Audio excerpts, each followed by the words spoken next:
Welcome back. Today, we'll be diving into the linked list data structure. First off, what is a linked list? Well, a linked list is a collection of information located in non-consecutive memory.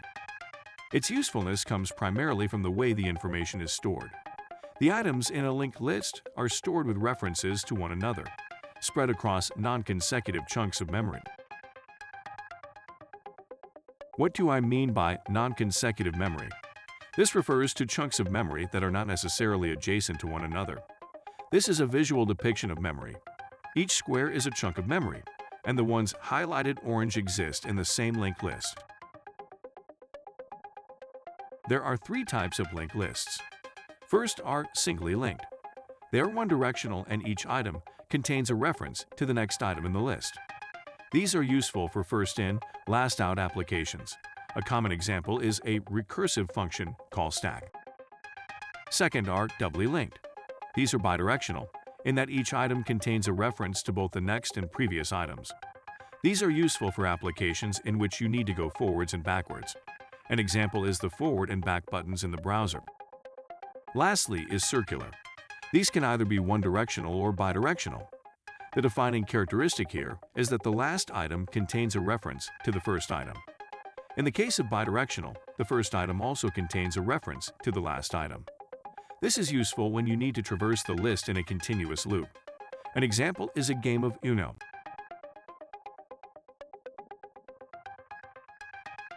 There are a few features that you'll typically find in a linked list implementation. The items within the list reference each other. There is a head, the beginning of the list, and a tail, the end of the list. There is also usually easily accessed information such as size. Lastly, there are almost always some helper functions created to make list manipulation easier. Some common ones are insert, insert at, index of, and remove element.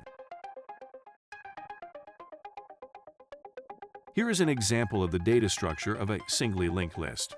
In the left-hand image, you'll find constructor functions for the list itself and the items, in this case called nodes. In the right-hand image, you'll see a new linked list created and assigned to the myll variable. Then the head is set to reference a new node, given a value of 5, and the size value of the list is increased by 1. Below that you can see a visualization of the list at this point in time. Let's create a singly linked list and some helper functions. We'll start off by instantiating a new list called singly linked list.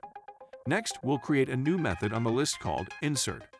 This method takes some value and uses it to create a new node. Then the new node's next property is set to the linked list's current head value. Afterwards, it sets the list head to reference the new node, and then increases the size value of the list by 1.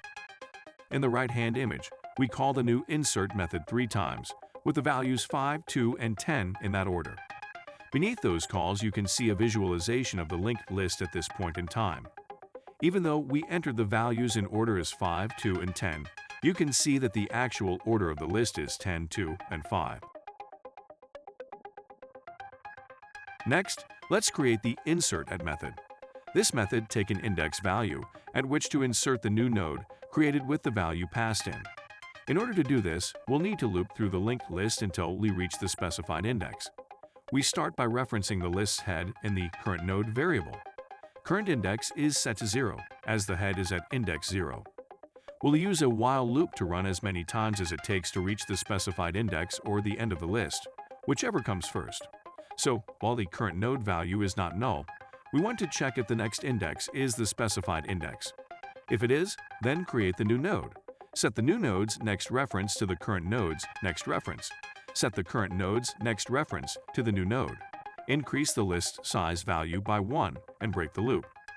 If the next index is not the desired index, then set the current node value to current node next and increase the current index value by 1.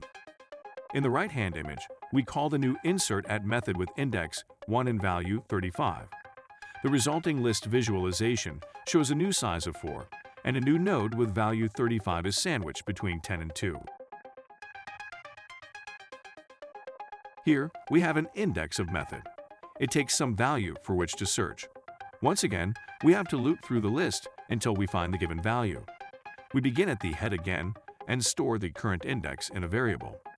Continue looping while there is a current node, and if the current node has the target value, return the current index value. Otherwise, set current node to the next node in the list and increase the current index by 1. We return -1 if the value wasn't found. The final method we will create for a singly linked list is the remove element method. This method can be defined to take either some value or an index. In this case, I've chosen to search for some value. Once again, we loop through the list, and if the current node's next node has the value for which we are searching, we need to remove it. It's as simple as changing the current node's next reference to take its next reference.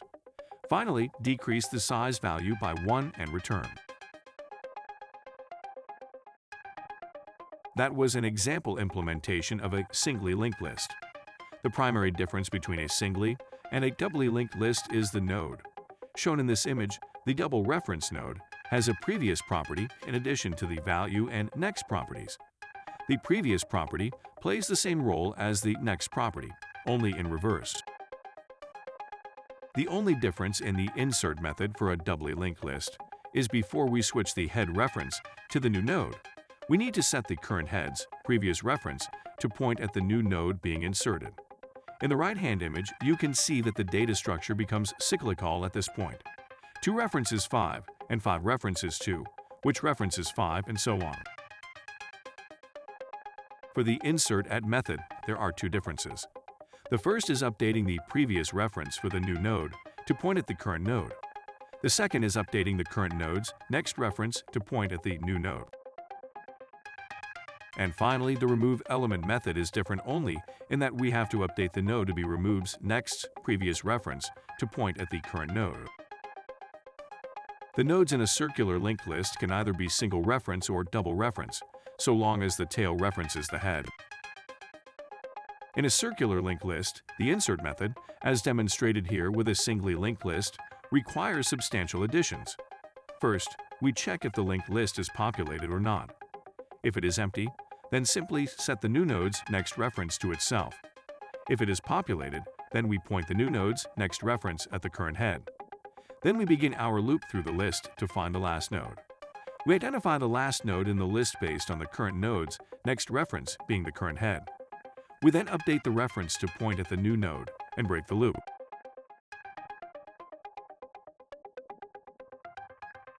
For the insert at method, let's assume we're working with a doubly linked list. Because we had the ability to traverse the list in reverse, we're able to cut maximum traversal time in half. We do this by calculating the midpoint of the list, the size of the list divided by 2 and rounded down to the nearest full number. If the target index is less than the midpoint, then start at the head and proceed as normal. However, if the target index is greater than the midpoint, it will be quicker to cycle backwards. Instead of following the trail of next references, we follow the trail of previous references.